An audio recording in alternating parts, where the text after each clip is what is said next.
Катастрофалните резултати на владата во борбата против корупцијата осамна и во престижниот Нью Йорк Таймс.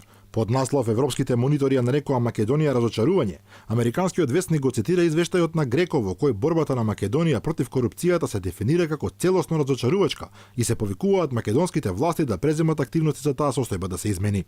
Антикорупцијското тело на Советот на Европа во извештајот објавен во четвртокот наведува дека нема видлив напредок по препораките дадени уште пред цели 4 години за спречување на корупцијата кај пратениците, судиите и обвинителите. Според Греко само 619 препораки за борба против корупцијата се имплементирани задоволително, а препораките кои се однесуваат за спречување на корупцијата кај извршната власт не се применети воопшто. Извештајот нотира минимален напредок кај борбата против корупцијата во судството. Во извештајот се заклучува дека сегашното многу ниско ниво на усогласеност со препораките е глобално незадоволително и се бара од шефот на делегацијата за Македонија да презентира нов извештај за напредокот во имплементацијата на препораките што е можно побрзо, најдоста до 30 јуни следната година.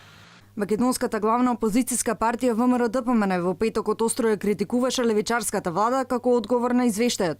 Таа рече дека премиерот Зоран Заев треба да знае дека земјата нема да влезе во НАТО и ЕУ, ако не се справува со криминалот и корупцијата.